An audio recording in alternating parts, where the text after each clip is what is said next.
Hi అండి, ఇది కర్ణాటకలోని కార్వార్కు దగ్గరలో ఉన్నటువంటి సెయింట్ మేరీ హాస్పిటల్. ఇది పక్షవాతానికి మరియు నరాల వీక్నెస్కి సంబంధించి ఫేమస్ హాస్పిటల్ అన్నమాట. ఇది కార్వార్కు దగ్గరలో ఉంది మరియు గోవాకి, కార్వార్కి 20 కిలోమీటర్లు, గోవాకి ఒక 50 కిలోమీటర్ల దూరంలో ఉంది. ఇక్కడికి రావడానికి మనం ఏ విధంగా రావాలో ఫుల్ డీటెయిల్స్ తెలుసుకుందాం. ఇది కార్వార్ నుండి వచ్చే రూటు. బస్సు ఇక్కడ దిగి మనం సెయింట్ మేరీ హాస్పిటల్ ఇక్కడ నుండి ఒక 100 మీటర్స్ దూరంలో ఉంటుంది. ఇక్కడ నుండి మనం అక్కడ బస్సు దిగితే 100 మీటర్స్ దూరంలో ఉంటుంది. ఎవరన్నా నడవలేని వాళ్ళు ఉంటే హాస్పిటల్లోకి వెళ్ళి వీల్ చైర్ కూడా తెచ్చుకోవచ్చు. ఇది హాస్పిటల్ వెళ్ళే దారి. ఇక్కడ నుండి అక్కడ బస్సు దిగిన తర్వాత ఇక్కడ ఒక 50 మీటర్స్ దూరం వచ్చిన తర్వాత లెఫ్ట్ సైడ్ అదే మనకు కనిపించే హాస్పిటల్. ఇక్కడ మనకి హోటల్స్ ఉన్నాయి. రైస్, అన్నం ఉంది, పప్పు, సాంబారు చాలా చప్పగా ఉంటాయి. రాయలసీమ నుండి వచ్చేవాళ్ళు కొంచెం కారం పొడి కొట్టుకొచ్చుకుంటే మేలు. చాలా చప్పగా ఉంటుంది, తినలేం మనం. మిగతా వాళ్ళు అయితే కొంచెం అడ్జస్ట్ కావచ్చు, బాగానే ఉంటుంది. ఇవన్నీ హాస్పిటల్ ముందర ఉన్నటువంటి హోటళ్ళు. ఇది సెయింట్ మేరీ హాస్పిటల్ యొక్క ప్రధాన రహదారి, మెయిన్ గేట్ ఇది. ఇక్కడ నుండి మనం లోపలికి వెళ్తే హాస్పిటల్ వస్తుంది.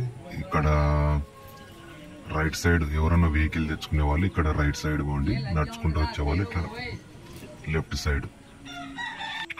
మనకి ముఖ్యమైన బిల్డింగ్ ఇది, మనకు ట్రీట్మెంట్ జరిగేది ఇక్కడే. ఈ బిల్డింగ్ లోనే మనకి డాక్టర్స్ అవైలబుల్లో ఉంటారు.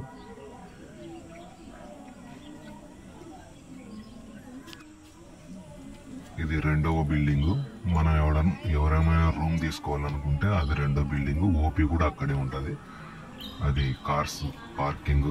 కొంతమంది నైట్ అక్కడే కూడా వండుకుంటున్నారు. రూమ్ తీసుకుంటే మేలు. ఇది రెండో బిల్డింగు. ఇక్కడనే మనం ఓపీ తీసుకోవాల్సింది. వచ్చిన తర్వాత మనం ఫస్ట్ చేయాల్సింది ఓపీ తీసుకోవడం. ఆధార్ కార్డు కంపల్సరీ ఉండాలి ఓపీ తీసుకోవడానికి. ఏమన్నా పాత రిపోర్ట్స్, మనం ఎక్కడన్నా స్కానింగ్లు కానీ ఎక్స్రేలు కానీ ఏమన్నా రిపోర్ట్స్ ఉన్నా కూడా తెచ్చుకోండి.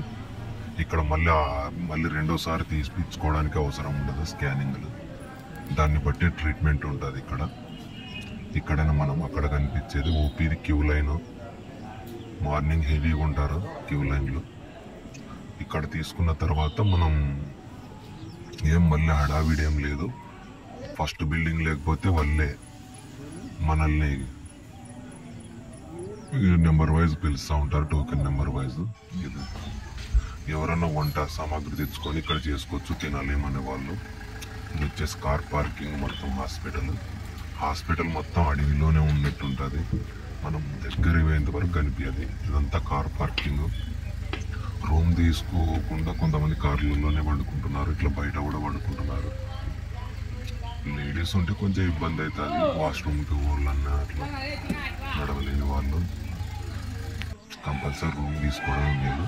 ఇది మార్నింగ్ టైం. అది ఓపీ కోసం చూడు దాదాపు 100 మంది క్యూ లైన్లో ఉన్నారు. మార్నింగ్ పొద్దున్నే 5 నుండే క్యూ లైన్లలో నిలబడుకుంటారు. ఓపీ వచ్చేసి పొద్దున ఉంటుంది, మధ్యాహ్నం ఉంటుంది. పొద్దున 8:30కి స్టార్ట్ అవుతుంది. మధ్యాహ్నం వచ్చేసి 2:30, 3 నుండి 4 వరకు ఇచ్చారు. 2 పూట్లు అయితే ఉంటుంది. పొద్దున ఉంటుంది ఓపీ, మధ్యాహ్నం ఉంటుంది. అన్నీ చూసే పోతారు ఓపీలో సార్ వాళ్ళు. ఇవి ఈ హాస్పిటల్ యొక్క పూర్తి వివరాలు. Okay, thank you, bye.